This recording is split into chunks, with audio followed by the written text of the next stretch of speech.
how would Zero try and ensure that the team Yeah, fight stays in like one you look area? at the team fight right now, they have Mars and Kunkka. So Yeah. Tiny and Bat kind of don't really like to fight into that. They're like very scrappy fights, you know. They want to drag 2 heroes on the left, Yep. 2 heroes on the right. But then Omni kind of wants everyone to stick together, you know, so he can help everybody at the same time. So it kind of doesn't really work very well together. I mean, I would say this is an offlane Mars, but it's Zero playing, and they like putting this Mars in the mid lane. So I think this will be a mid Mars and an offlane Kunkka. They haven't played offlane Mars yet. It's always been mid. So now you have a situation where you have overall last pick. Is there anything cool you can do here? You want them to win in style? Is that what you're saying, Fio? Well, they have last pick of the game. It kind of feels like weird For to carry, yeah. pick a carry there. Or not a carry. I mean, they had Wind Or Ranger. Wind- That was Wind a Ranger, carry, yeah, right? yeah. So Come on, I was Jake. wondering where Get with the Tiny map. was going to go. I wonder if Bat could have went for it. mid, stuff like that. But they're going to just go ahead and pick up the Brewmaster, which, by the way, Morta does not like it when a Brewmaster runs at this hero. However, if you do get farmed enough, you do decent AoE cleave damage. Like the big counters to Brew have always been like the Gyrocopter, Kill the Luminous pandas. Spins that just kill the pandas. Morta, unfortunately, just doesn't do enough of that, but it sort of can do it. You have to be really farmed. He's also good against the Tinker. I mean, you can dispel the defense matrix. That's true. Yeah, that's fair. Even throwing up like a Kunkka or Mars in the fight before they can press their spells can be pretty impactful. So this feels like, again, almost tripling down of this. We want to separate the fights a little bit. Take at least one hero out if they want to try and contain it to an area. Then we've got the Brew to overlap and look after that and lift someone up. Try and always give us the numbers advantage in whatever engagement we want. Yeah, that is one way to beat Look at the it. overwhelming team fight that comes from a Kunkka and a Mars, is you just pick like arguably the most overwhelming team fighter in the game. And the thing that this is a quote from Avery that really resonated with me back in the old days. He said Brew really likes when a fight is like anchored somewhere. So that's why Brew Disruptor is really good, because if he can just hit his pandas on you, like he's going to kill you. He's going to win that fight. He can get multiple rounds of spells off, and it's really, really OP, right? So that's why people pick Centaur versus Brew. You just run the hell away. Tiny and Bat are very good at anchoring fights. So I think this turns their Tiny and Bat into team fighters, which lets them play into the overwhelming team fight that's on the other side. So is this going to be the second W for 1W? Yeah, they very well might be 2-dub after this one. I had to look at changing the names. Winter, any other thoughts for you? No, my heart is with Team Zero bringing us a game 3. You want another game number 3 here? Yeah, more time with you, more time watching Dota, why not? Well, I was hoping that we might be able to get a little bit more from 1W's coach. Unfortunately, no. We're just going to get straight on into our game with our casters, Cap and SBG. Well, the panel has already taken all the name puns out of it and really beaten that horse to death. And Jenkins has already taken your analysis, so I'm not sure what's left for our intro. I never said any of that for the record. I don't know why he keeps attributing this quote to me. But whatever, power to him. I mean, He said I never won. we can always just make stuff up and feel good about it. We'll see if Team Zero can make up a 1-game deficit here as they try and stave off elimination and go to a game 3. And they have done it with, well, perhaps the riskiest hero in Dota 2, dare I say that? Seriously. Morta. This is a hero with insane potential, can easily 1v5 a game, maybe one of the most powerful 6-slotted heroes Dota's ever seen. But can you get there? No, you can't. Okay, well, we've answered that. But the second question is, can you get there, Austin? I feel like, yeah, maybe this hero has insane potential, but how often do teams actually get to realize that potential? Hardly ever, I feel like. I feel like this is a hero that like 20% of the time you get to see Muerta actually carry the game, and the other 80% of the time she just loses. And that includes Team Zero, by the way, who ran this hero in multiple qualifiers. Qualifiers for EWC, qualifiers for TI, qualifiers for Wallachia. And they took their fair share of L's throughout those quals, let me tell you. I'm hearing a lot of doubt. But I have a lot of doubts. let me ask you something, Austin. Okay. Do you know who the #1 Morta player in the world is in terms of win rate? It's not Erica. No, I don't know who it is. That's my point. Like, who plays this hero? That's part of the problem. You can't look to what other people are doing on it because nobody plays it. So we understand the theoretical potential of the hero. Uh-huh. But we've yet to see it come to fruition. This is another game. I mean, I respect the decision, right? Like, you want to play this 4 protect 1 playstyle with the 2 frontline brawlers. Muerta is a hero that can thrive in that situation, but this hero needs lockdown, it needs a lot of catch, and it needs you to hold heroes in the vicinity of her kind of immobile team fight. They do have a lot of that as well. I think this is a well-structured Muerta lineup. On the flip side, the one... Whoa, how so? Can you explain why it's a well-structured Muerta lineup? Well, one, they have save and heal through the Tinker and Boat Rum. Like, this hero needs buffs.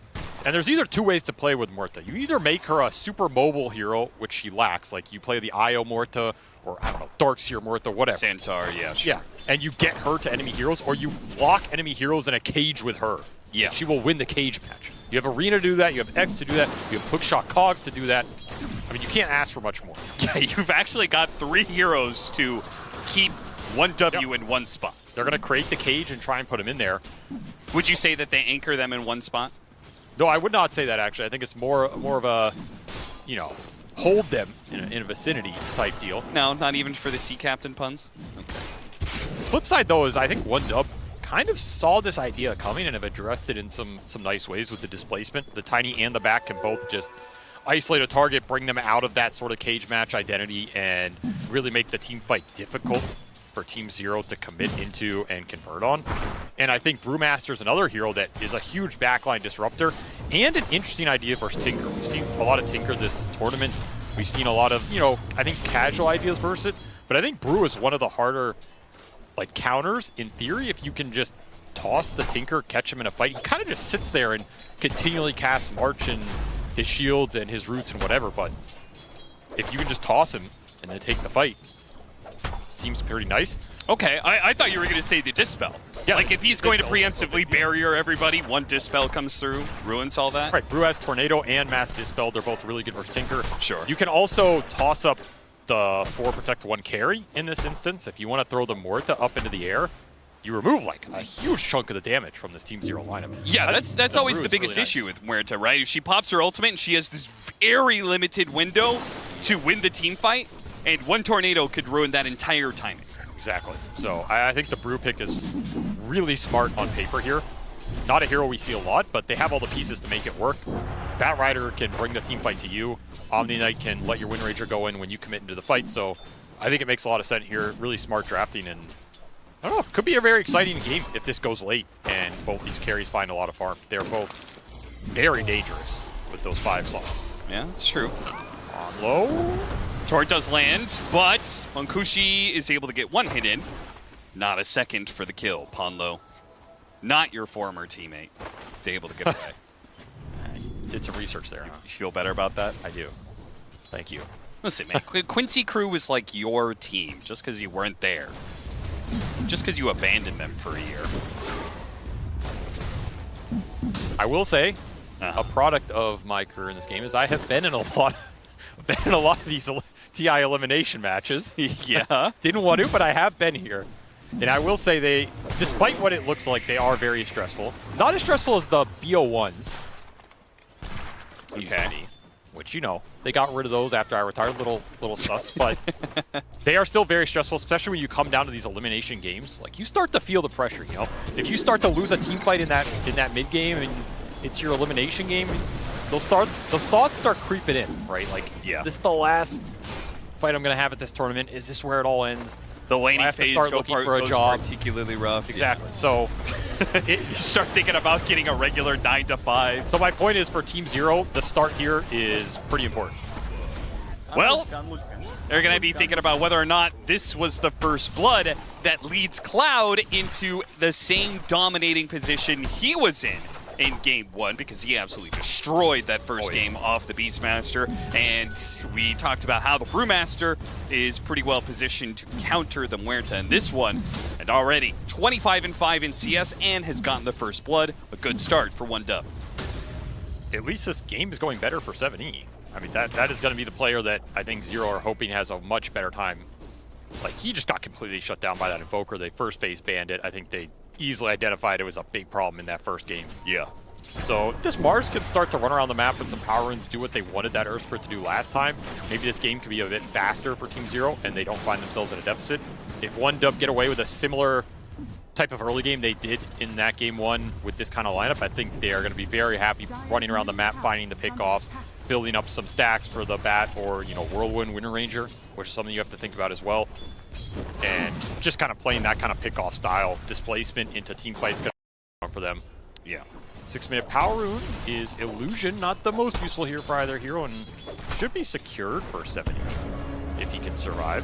If he can survive. A pin back onto the Tiny. He does have Pombo helping him out here, trying to give him some extra HP, but it's not good enough. The toss, a crash land gets the kill, but Sweet and Strong is sacrificed for it.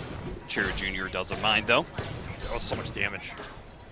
The heal not enough to come through, and that is Team Zero bringing both supports to mid to try and get a Power Rune for this Mars. And he still dies. And he used the arena, so you can't really even make a move off this or something that's cheeky. Another solid start here for OneDub. I mean, they are top of the CS chart, and once more it is Cloud leading the pack in terms of net worth. He is big again. Now, there was another reason that I think you like the Mars right now. You were talking to me about this yesterday. It's good for being able to lock heroes down, but there's another thing that's really good about it in this meta, right? I mean, it's the anti-ranged carry idea. Like, if you're in a ranged carry meta, Mars is kind of an anti-ranged right-clicker. You just sit there with Bulwark, you redirect a lot of shots. Arena's really annoying for heroes like Lina, Mirana, even Windranger sometimes to deal with until you just BKB commit. I think he does have a lot of value in this meta as a hero. I mean, his win rate reflects it. Yeah, absolutely.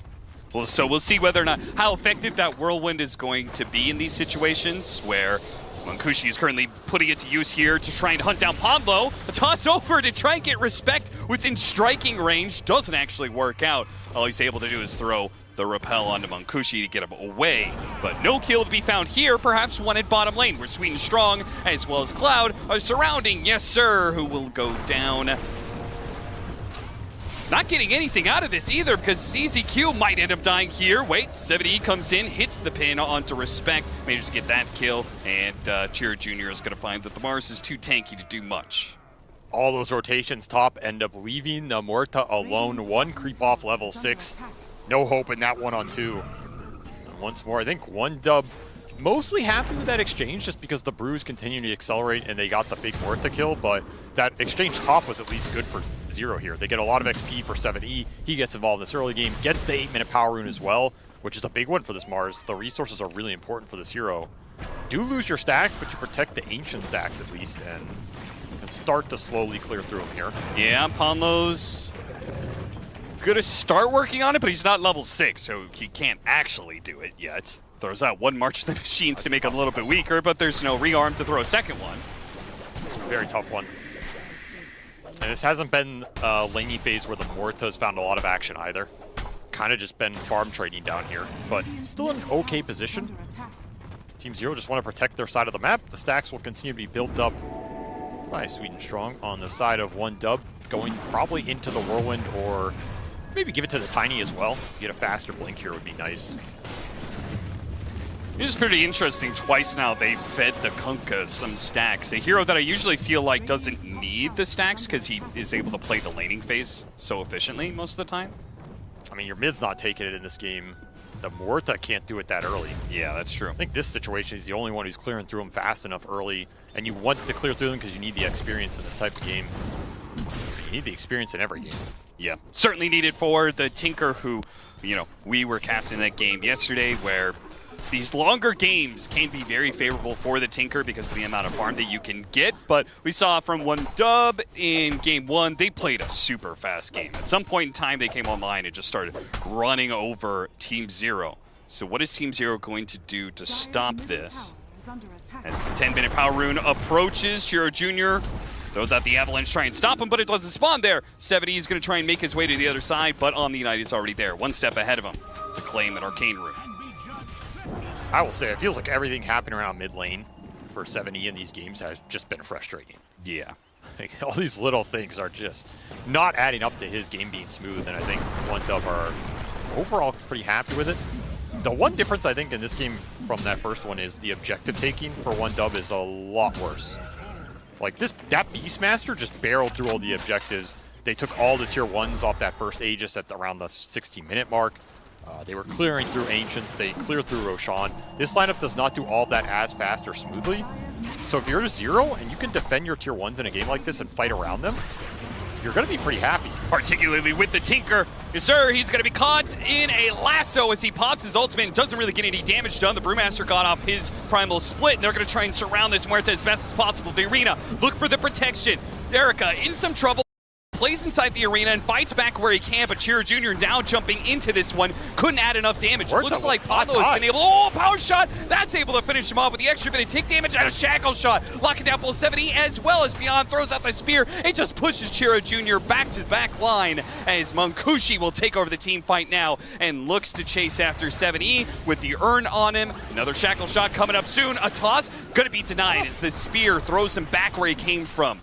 And 7E is able to get out of there, but it's still 2 dead on the side of 0, and 1W bringing the pace that we were talking about from that game 1. 5 heroes at 11 minutes in, pushing in that safe lane. Honestly, that should be a good fight for 0. Like, you're fighting under Marches, it's a massive arena. You kind of dealt with the Brilliants, you kept your Muerta alive, but not enough damage to cut through all the early sustain from this Omni Knight. Seeds of Serenity's getting popped down. These are some tanky brawlers in Tiny and Brew as well, especially with Repel to back them up. I feel like 7E hit a 5-man spear at the end. Yeah, I don't know. I don't think I've ever seen a 5-man spear, but maybe that's what the tip's for. It's like, you got us, bro, but none of us died, so wasn't that good. 1W, they got 2 kills, but immediately after that, 1-0 is able to push in mid and take that mid tower. So, as you said, the objective taking a little bit more favorable 4-0 in this game. They're holding the map a bit better. Still, those tier 1 fights are going to be important, right? If you want to play this kind of Tinker Muerta slow farm up type strategy and just get your forward position really big, holding these tier 1s is really important, particularly the last 2 that are alive to control your Ancients a bit better. I was about to say, safe lane tower is kind of inevitable. Yeah, right? It's like a hard tower to defend. I mean, they wanted the fight out of that more than the tower. Sure. It just didn't go their way. 1W actually want to take these towers down. Like, they need to be thinking about some maybe aggressive smokes with blink reveals to latch a good core, take him out of the map, and then convert on these tier 1s, start opening up the lanes a bit more. I feel like that is what would feel the best for them. And you're mainly looking at the Batrider blink, the Tiny blink to enable that. This Brew's going to be able to join any of these fights, but he needs the initiation. I mean, you can just smoke Cloud behind this tier 1 mid and like kind of force the fight that way, but it feels a little awkward. Though Vessel already done a lot of early fighting power, and we saw the Dispels coming through in that fight. There were a couple shields that just instantly disappeared for Ponlo there. Yeah, and as a result, Erica did die ever so barely. Here's your Tiny blink reveal. Smoke on smoke. Chiro Jr. with his blink dagger. What's he going to choose to jump here? Apparently nothing. The Avalanche completely whiffs, but ZZQ also can't really do anything by himself. He's a level 6 Clockwork. These heroes are tanky enough to deal with a battery assault, no problem. Found more than they were willing to deal with there. It does get a decent obs that I think will not get dewarded, but another power room contested, another taken away from 7E. He's really just not getting much love out of it. Like, the one power rune he got was a regen, which is not a rune that you can make a good fight happen, unless you're a Storm. I mean, it's been a battle of inches for 7E in this series. He's not gained a lot of them. And he's fallen short. That is true. Blink Dagger done, though. So his options open up a lot more here. What do you do with this Blink Dagger? What's your play that you're looking for? You got a 2,000 net worth lead for 1W. You have taken the mid tower, smoke up, go to the enemy safe lane. That's usually the play at this point, right? I think the Wisdom Rune smoke would have been really nice if you could have done it in this game, but your timings didn't line up for it. Okay. If you could smoke and find this Wind Ranger on the map, super happy with that. Like, you can find him on Triangle, get some deep orbs out. I think it is doable in this type of game where 1W are going to be kind of splitting the lanes looking for pickoffs. Your other route is to just go on the Brewmaster, because, I mean, he does have to push waves out. You're going to see him on the map. Like, Cloud's going to play tanky. He has 2200 HP. This is not the easiest hero to jump. You have to keep in mind, you know, the magic resist stashes this hero can bring to the table, particularly if he gets the haze off first. But he's the biggest target to bring down. You have some heroes that can control him and do it. It's just scary. If you don't see other heroes on the map, if you don't get lanes in, these kind of jumps are a bit spooky. And right now, if you're looking at the lanes, Team Zero are just not winning that battle. They don't see a lot. They're going to try and go for the brew down here. They're being sandwiched. Cloud. He is not going to be the target, so he's going to be good to either get out of here or use his Primal Split. Sweden Strong is just trying to delay the damage, but I'm pretty sure he knows his life is forfeit, at least for now. Jared Jr. jumping in, though, catches the Tinker. Maybe just what they wanted, but they can't burst him down easy, though. Ponlo, he just gets out of there. The Primal Split comes in too late. He is able to toss up the Muerta, though, as the Muerta pops that. And they focus on ZZQ. ZZQ with his dying breath, perhaps not dying, gets off a cogs, sets up the, Chirichu is able to blink away just before it. Now the Gleipnir, just like last team fight. Munkushi's gonna try and come in, but now he's battling up against the Blade Mail, has to back away with his Whirlwind, away from the Kunkka for now. Kunkka, now the Blade Mail is dead. 1W can go in and try and finish him off. His pin onto the Tiny, yes. With the Ghosts out, it's hard to be able to fight around that, but it seems like Team Zero are just running out of gas and they are not able to keep this fight going. 7E. He will go down as well. They may have saved Erica's life, but it cost them so much more. It's another fight where Zero are so close to pulling out some big kills, but I mean, you do 9,000 damage compared to 10,000, but you're the one losing 3 for the 1. Yeah. Damage is just getting split around a lot with these marches and AoE spells, and 1W, I mean, very clutch blink out from Tiny to dodge that boat coming in. Shiro Jr. really played that fight well.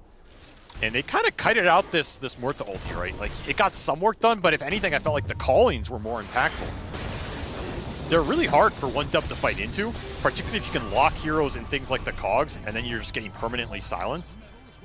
Cloud is just not the one getting targeted here, so this Brew ult is guaranteed going to go off at some point in this fight, and it's hard for Zero to commit in when they know this. Like, at some point, you're, okay, maybe I hookshot him here, we can burst him. I don't even know if it would have done it. It's so tanky. Back in real time where they have picked up both the supports, used the Whirlwind to kill Ponlo's Tinker, and now they've got ZZQ as well. But I think it is really just unfortunate that that last team fight, they smoke into Batrider and the Brewmaster, and it's the Batrider they see first, right? They see the Brewmaster first. I think they hookshot him getting inside of cogs. He's hit by calling over and over and over again. He just dies. That's what you're looking for. Now he has a pipe, so yeah. Now I don't even know if he dies if you go on him with, you know, just up the haze on the magic resist. You're gonna have like 85% magic resist or something stupid. I don't think you're bursting him. Yeah, throw repel on there for another 60% magic resistance. And you know, we're talking about all this magic resistance they built in this lineup. Not fun for Muerta. No. These are not fun matchups. You can also just go into the evasion. Also very annoying for Muerta. This is why this matchup just kind of sucks all the way around.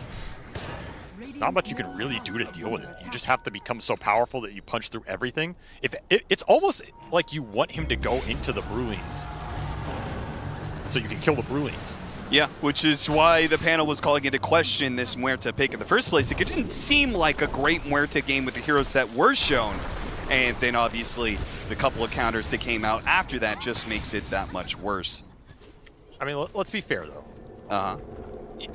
I don't know if any game is going to look like a good Muerta game on paper. You know, like, you kind of just have to believe in the hero and make it work with your line. It sounded to me like this is a carry that exists entirely in theory and on paper, and never actually in actuality. Yeah, a little bit. There's a lot of theoretical dubs that apparently this hero can take. And no actual ones. I mean, it's because when you look at her skills and you play the hero, you can see what it's capable of. It's so powerful, you know. And then you go in a fight, you get lasso and die. Yeah. All right, that was tough. Or you get tossed up in the air and you're like, well, there goes my full ultimate. But meanwhile, you're watching Wind Ranger run around with her Whirlwind, killing half of your team. Okay, but I feel like you're taking some of the points away from style here. There's something to be said for style. Yeah. Muerta's got a lot of it. And we may have lost, boys. May have gotten 2-0 eliminated out of TI, but at least we did it in style. It's not over yet. Erica That's true. Is finding a lot of farm here. This is a good Gleipnir hero. Gives them even more control, more lockdown. If you can get some BKBs up, we didn't talk about it, but if you can get some debuff immunity or magic resistance versus 1W.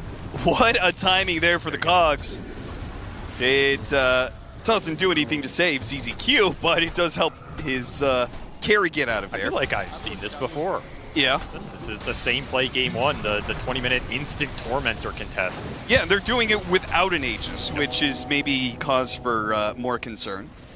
Just a very heads-up play. I think it's one of those moves where it feels like anytime you can make it with directness, it ends up working for you, you know? Yeah. Like, you're going to find somebody there in this 20 to 21 minute mark, and you're going to get a good reward if you don't. Team Zero just not ready to take the heads-on fight yet. They need this Mars BKB. They need more time for the Morta. In order to get those BKBs, they've got to rat out the map a little bit. Again, they've given up their Tormentor, but will find their Wisdom Rune uncontested. You have to think about how the map's getting split between this Tinker and Batrider. Both these formations, they want to clear waves. They want to create some sort of pressure that forces the enemy team to respond to them. They're doing a pretty good job of staying ahead of 1W as they But they're looking out on the map. That's the concern here. This Tinker is not Omega fat. The space is starting to close, and you're about to lose Roshan here. Really need the BKBs. You're going to have to make something happen with the Morta and the Mars BKB. And 1W are going to have an Aegis to play with here, and a very strong Brewmaster, man. Cloud he's just turned it up this series. He has yet to die, by the way, in either game. very impressive. I don't know if he's going to die in this game either.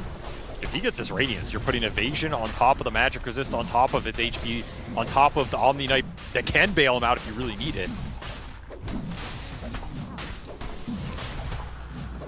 Problems mounting up for Team Zero. And all they can do is try and farm their way out of them.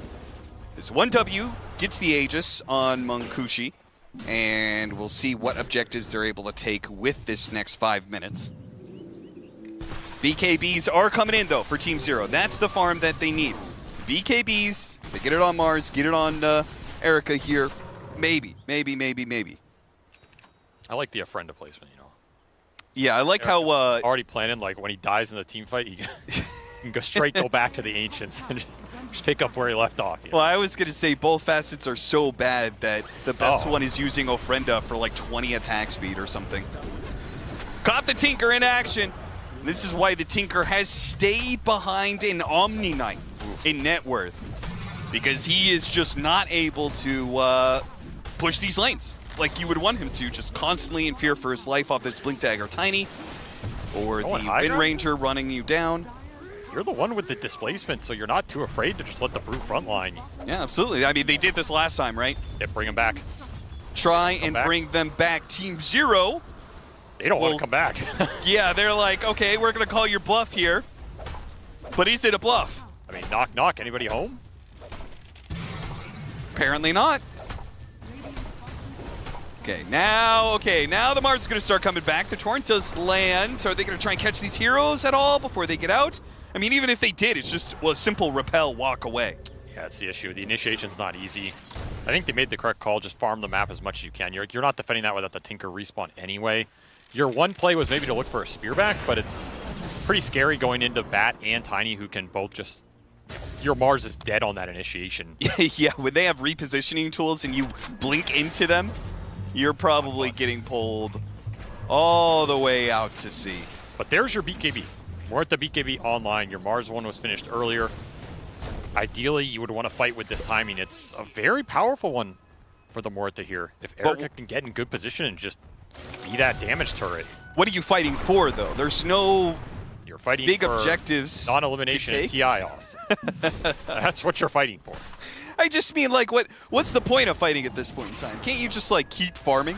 Is, like, late game-wise, you probably feel pretty good about Muerta, right? Like, Muerta just gets stronger and stronger and stronger as time goes on. The level 20 you don't want to fight right now because they have Aegis and you're probably getting slapped outside of a really good position, but okay. I'm saying, like, this is one of those points in the game where you feel strong as that Muerta and you want to use it. But you can't. Yeah, it's frustrating that you're not in a position to be able to. Oh, nice hook shot, TP out! He's good. ZZQ will survive one of these moves. That's big, that's a lot of space. Yeah. That was 5 heroes. Committed a lasso as well. I mean, that's space for the Tinker and the Morta to... Yeah, space for this 4-man to farm 2 camps together. Get out on the map. Yeah. Getting out there. They get the Grove Bow as well. That's a big pickup here. 9 MKB.